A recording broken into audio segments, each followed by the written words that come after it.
안녕하십니까. 조세전문 변호사 고성치입니다. 오늘의 주제는 검사로서 사는 이유, 제 SNS 글을 가지고 말씀드려보고자 합니다.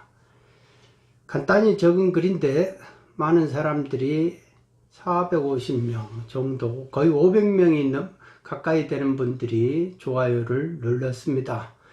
왜 그런가 이렇게 곰곰이 생각해 보니까 그만큼 검사에 대한 기대가 크다. 그런데 그 기대에 검사들이 부응을 못한다. 그래서 검찰에 대한 불만이 많다. 라는 거죠. 그렇게밖에 생각을 못하겠습니다. 최근 제 의뢰인 중에 한 분이 90이 다 된 분이 옛날 이야기를 해준 적이 있었습니다. 검사와 싸운 이야기인데요. 검사하고 싸웠다는 것은 대단한 거죠. 그것도 그 옛날 시절에 영문도 모르고 불려나가서 옆방에 기다리라 있어서 몇 시간 동안 기다리다가 그러고 나서 부르더래요. 그러면서 머리를 톡 치더래요. 검사가. 야 새끼야 이리 와봐 이러더래요. 그러니까 그 어찌나 성질이 나든지 화가 났다는 겁니다. 그러면서 수사를 하는 과정, 조사를 받는 과정에서 열이 이렇게 나니까 그 검사의 거시기를 잡고 그냥 복도로 나올 정도로 그렇게 대판 싸웠대요. 그러고 나서 지청장실 가가지고 자초지종 말을 하고 억울함을 호소해서 결국 그 검사가 자천하는 걸로 끝이 났다. 라면서 그 당시 고위 검사들의 몇 명, 한 2명 정도 되는 그 사람의 이야기를 해 주더라고요. 참 옛날이 좋은 세상이었다라는 것을 느껴봤습니다. 또 다른 의뢰인이 저에게 하는 말이 있었습니다. 그분은 누구에게 공무원에게 뇌물을 줬느냐, 자백에 이런 식으로 추궁을 당하자. 아니 내가 준 게 없다는데 왜 그랬습니까? 줬다 하면은 그러면 밝혀보세요. 증거를 가지고. 이렇게 버티니까 이제 검사도 눈이 이렇게 막 충혈이 되고 얼굴도 이제 울그락불그락 할 거 아닙니까? 기분 나쁘게 하니까. 그런데 그 어머니하고 이제 아버지가 같이 있었는데 복도에 있다가 이제 들어오는 거예요. 근데 아버지는 휠체어를 타고 있었는데 그 장난하지 마소 하면서 검사가 대뜸 그러더랍니다. 그러면서 반말을 하더래요. 부모들한테도. 그러니까 이 사람도 더 성질이 난 게 아닙니까? 더 완강하게 버티고 그렇게 하니까 결국은 어떻게 됐냐면 검사가 국세청에다가 이 사람 조세 포탈 사실로 해가지고 고발을 하라 라고 지시를 했고 고발을 하니까 그걸로 조세 포탈죄로 또 기소를 해가지고 상당한 기간 동안 상당히 어려움을 겪었다. 그나마 그 4년을 넘어가는 기간 동안에 고생을 했지만은 그 위기를 극복을 해서 지금은 이제 돌고 돌아가지고 그때 자신들을 하게 힘들게 했던 국세청 사람들이나 검찰 사람들이 다 그 사람들하고 또 자기가 사건을 주면서 인연을 맺고 있다 라고 말을 하더라고요. 그렇지만은 그 수사검사에 대한 원한만큼은 왜 사무친다 이렇게 말을 하더라고요. 참 검사 직업이라는 게 이래도 먹고 살고 저래도 먹고 단지 우리나라에서 그냥 검사 직업 하는 것이 다른 직업보다 편하고 대우받고 왜 그러냐면 행정부 이런 고시를 쳐도요 행정부로 가게 되면은 5급으로 가잖아요. 지금 5급도 못 가죠. 변호사들이 7급이나 갈 겁니다. 그러면은 상급으로 가요. 검사는 상급으로 가면 이런 행정부 공무원의 국장 15년 20년을 해야 그것도 고시해 가지고 그렇게 해야 국장이 되는 거예요. 상급이. 그러면 기관장 회의하게 되면 30대 초반이나 20대 후반 사람이 중간에 딱 앉아가지고 기관장 회의를 하는 거예요. 네. 그러니까 재밌죠. 그렇게 대우받으니까 얼마나 좋아요. 인생이 쫙 그러니까 출세했네 이런 식이 되는 거죠. 그런데 그게 자기가 그럴수록 겸손하고 뭐를 해야 되는데 조직이라는 게 한 3년만 들어가면 물이 들어버리잖아요. 근데 검찰이 자꾸 보면은 무슨 윽박지른다 이런 말이 많이 나오고, 또 검찰 나갔다 오면 자살해버리는 사람이 있고, 절대 그것은 인간으로서 가야 될 것이 아니다. 영혼을 갉아먹어버리는 것이다. 영혼이 시달리는 것이다. 이런 말을 듣는다는 건 어떻게 됩니까? 그 젊은 검사들한테 그런 반말 찌꺼리를 듣고 윽박지르는 소리 듣고 막 할 거 아니에요. 들으니까 기분 나쁜 거 아니에요. 나이 든 사람이. 저도 그 KBS 정윤주 사건으로 그때 몇 년 전입니까 들어갔는데, 그 검사는 이제 옷을 벗었죠. 그것도 사법연수원 동기생이고 나보다 5살 어린 애인데, 나중에서야 이제 제가 5살 어립니다. 연수원 동기고. 저는 그 사람이 내 연수원 동기인지도 모르고, 그렇지만은 이 사람이 이러면 안 되는구나 라는 걸 느꼈죠. 막 자기가 어떤 애단을 가지고 결론을 정해놓고 거기서 삐져나오면은 막 성질을 내는 거예요. 아니, 변호사한테도 연수원 동기한테도 그럴 정도면 일반 사람한테는 얼마나 심하게 하겠느냐 이거. 내가 그때 그래서 도대체 나 참고인으로 불러가지고 도대체 뭐 하는 것이냐 라고 이렇게 물어볼 정도였다니까요. 그러니까 본인들이 논리로는 나오고는 붙을 수가 없으니까, 거기에서 웬 이상하게 수사관이 아닌 것 같은 사람이 한 2명 왔는데, 도대체 당신들 누구냐? 그 사람이 취조를 해요. 조사를 하고. 그래서 당신들 누구냐? 이랬더니 이제 아무 말 않고 가더라고. 내가 볼 때는 그 국세청에서 파견 나온 애들이 아니었는가 그런 생각이 들더라고요.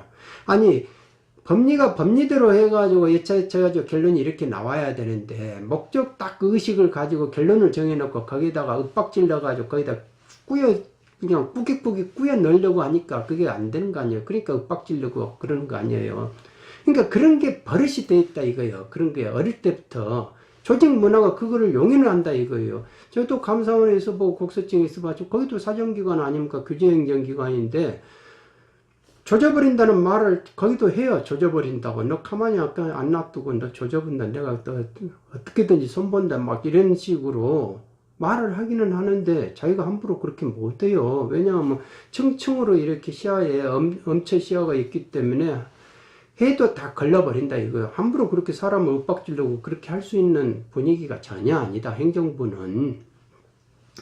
근데 검찰만 왜 그렇게 자꾸 그런 거를 당연시하고 자꾸 막 큰 소리 내고, 물론 나한테 거짓말을 하면 기분 나쁘겠죠. 기분 나쁘더라도 능력이 부족하니까 성질 내고 막 욕하고 그러는 거 아닙니까? 우리 감사원에서도 그런 말이 있어요. 막 과장이 이렇게 뒤에서 이렇게 가만히 있으면 저쪽에서 큰 소리 나면 일 못하고 있구나 이렇게 생각을 한대요. 조용조용하게 말을 하는 겁니다. 씩 웃어가면서. 그게 능력이거든요. 그러니까 증거에 의해서 이렇게 차근차근 결론을 맺어가면 누가 그걸 뭐라 하겠습니까? 큰 소리가 왜 나겠습니까? 자기가 능력에 딸리고 부족하고 그러니까. 결론은 정해져 있고 윽박질러가지고 기소하고 싶고 실적 내고 싶으면 또 그렇게 하는 거 아니에요. 정반대로 또 봐주려고 하면 씩 눈 감아버리고. 그런 것이 검찰이 없다 할 수 있겠느냐 이거예요. 그게 검찰이 지금까지 그러니까 공업이다. 검찰이 불신을 받는 그 공업이다 이겁니다. 최근 공수처를 설치에 반대하는 금태섭 의원의 말이 논란이 되고 있는데, 저는 그 사람에 대해서 말에 공감을 합니다. 규제행정기관이라는 거는 옥상옥이에요. 하나 더 만들면 하나, 그거는 국민의 인권하고는 관계없다. 인권을 위한다면 수사 관행을 바꿔라. 그리고 증거를 잔뜩 해가지고 1톤이나 보내지 법원에다 보내서 알아서 판단해보라고 그런 것이 아니고, 나는 어떤 증거에 대해서 이런 결론을 내렸다. 그거를 합리적으로 설명을 해라 이거죠. 서면으로. 검사도 기수증 공소장에다가 막 딸랑지 뭐 증거 매도 이러지 말고. 법원도 마찬가지입니다. 내가 어떻게 판단했다. 나는 이렇게 판단했다. 라고 하려면 증거를 제시를 하라 이거예요. 그렇게 보인다. 이렇게 하지 말고 증거 어떤 부분이 그런 부분에서 한다. 이렇게. 미국 같은 경우는 연방증거법이 이렇게 두꺼운 책이 있다 하잖아. 우리도 그런 걸 만들어야 된다. 증거법을 만들고. 법원도 그렇게 구속을 당하게끔 해야 된다. 그런 부분에서 검찰 조직이 바꿔져야 된다. 근데 30년 전에 그렇게 라면 먹으면서 고시 공부하면서 그렇게 정의를 찾던 그 사람들이 지금은 또 검찰을 이끄는 총수가 되고 뭐가 다 이렇게 중추세액이 됐는데 이런 게 하나가 안 바꿔진다. 본인들이 왜 그 못 바꾸냐 이거죠. 거기에 물이 들어가지고 우리 조직 방어하고 이런 것이 중요한 게 아니다. 그런 점을 생각을 해 봅니다. 구제행정은 하나라도 더 만들면 더 나아요. 제가 국세청에 있을 때 과세정점위원회라고 세무조사 도중에 정점이 되는 거를 이거를 세무조사를 더 해야 되느냐 말아야 되느냐 이런 거를 해야 될까 말아야 될까 논란이 일어났어요. 국세청장은 지시를 했는데 밑에 사람들이 그러면 우리 보고 총칼을 전쟁하는 사람 총칼 다 뺏어 버리면 우리는 어떻게 하라는 말이냐 라고 했을 때 저한테 의견을 벌였을 때 법의 역사는 규제에서 구제의 역사고 구제의 기간이 더 확대되는 역사였다. 구제는 여러 개가 더 많아져도 옥상옥은 아니다. 그런데 규제행정기관이라든지 규제기관은 사정기관은 이건 옥상옥이다. 어떤 정치 목적에 의해서 이루어진다 라고 저는 봅니다. 그래서 공수처 논란은 그건 아니다. 실질적으로 국민의 인권을 위한다고 하지만 그거는 어떤 정치 목적이 더 크고 결론은 뭐냐? 수사 관행을 바꿔야 된다 이거. 증거법을 만들고 더 철저하게 증거 위주로 논리적으로 가게끔 만들어야 된다. 내가 검사가 내가 이렇게 본다. 판사가 내가 이렇게 본다. 이런 식으로 검사만 판사 마음으로 만들어 놨기 때문에 지금 이 나라가 계속 이런 식으로 시끌시끌하고 그러지 않습니까? 대통령한테도 붙을 수 있는 검사가 기계 있는 검사가 있어야지. 왜? 나는 증거에 따라서 이렇게 판단했다. 이렇게 하면 되는 것이고 그러지 않습니까? 억울한 사람을 안 만들어야죠. 증거에 의해서 나는 억울합니다. 제발 공정하게 좀 해주세요. 이 나라 검찰이 경찰이 그게 왜 그러냐 이거죠. 증거에 따라서 판단 안 하고 내가 내 마음대로 판단하고 그런다는 거 아닙니까? 나한테 청탁이 들어오면 눈 감아버리고 누구 봐주고 싶은 사람 거는 눈 감아버리면 되는 거 아니에요. 그런 식으로 하면 안 된다 라는 겁니다. 이제 앞으로 시대는 형평성이거든요. 물론 이제 봐주고 싶은 사람들이 있죠. 이게 뭐 단죄할 것이 뭐 시비 따져가지고 이거 맞냐 네가 맞냐 막 이렇게 할 수 있는 게 아니에요. 왜냐하면 이게 신의 존재가 아니니까 검사가. 그러니까 그런 고충은 분명히 존재합니다. 그거를 모르는 바가 아니다. 그렇지만 억울한 사람을 만들지 마라. 그리고 공정하게 해야 된다. 사심을 가지고 하면 안 된다. 특히 돈 먹고 일하면 안 된다. 더군다나 고시 공부한 이유가 뭐냐 이거예요. 고시 공부하고 남 윽박질르려고 고시 공부했냐 이거지. 그거는 아니다 이거죠. 검사만 되면 목에 이렇게 힘이 돼가지고 뻣뻣하게 해가지고 사람 이렇게 범죄자 보듯이 이렇게 쳐다보고 있고 그러면 안 된다 이거죠. 그러니까 사람이 나이가 들수록 더 인격이 수순해지고 더 유해지고 그래야 되는데 젊은 혈기에 함부로 이렇게 뛰놀면 안 된다. 그런 생각을 해봅니다. 어차피 검사가 인생의 전부가 아니다 라는 걸 생각하면 죄짓지 말고 살아야 된다.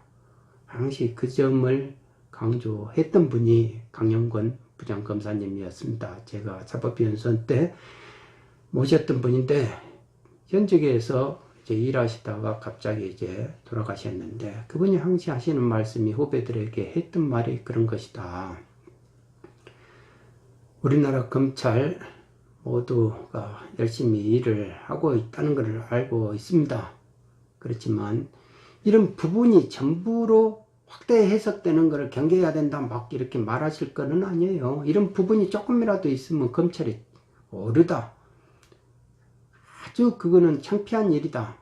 반성을 해야 된다. 그런 거는 사과를 해야 된다. 이런 겁니다. 우리 조직을 어떻게 보고 함부로 가만히 저것들을 그냥 가만히 이렇게 하면 안 된다 이거예요. 국세청도 맨날 그렇게 말하고 그러면 감사원도 그렇게 말하고 경찰도 그렇게 말하고 검찰도 말하고 그러면 아니 그러면은 뭐 하나 막 어떻게 누구한테 막 하소연 하느냐 이거죠. 억울한 사람은. 그러니까 이 마지막 인권의 보루다. 검찰이 그렇게 본인들의 신뢰를 찾아야라 이거예요. 마지막 인권의 보루다. 아 검사한테 찾아가면 그래도 공정하게 해준다. 검사를 믿는다. 왜? 그만한 공부를 한 사람들이기 때문에 뒷골목 양아치들 같이 아니잖아요. 그런 사람들 아니잖아요. 공부를 뭐 하려 했습니까? 고시 공부 어렵게 왜 했습니까? 그러잖아요.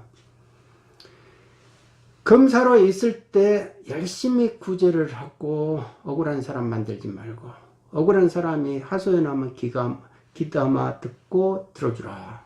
자꾸 목에다 힘주고 뻣뻣하게 하면서 이렇게 행사하려 하지 마라. 그 다 어리석은 이야기다. 그런 거를 인생에 있어서 다 알게 모르게 지은 죄가 그 언제 소멸할 것이냐. 당대에 잘 사는 게 그게 아니다. 저는 그렇게 생각을 합니다. 그리고 돈 생각, 정가매우 받을 생각 막 이런 걸로 연결 그런 거 생각하면서 일을 할 일은 아니다. 저는 그렇게 생각을 해봅니다. 오늘은 여기까지 하겠습니다. 감사합니다.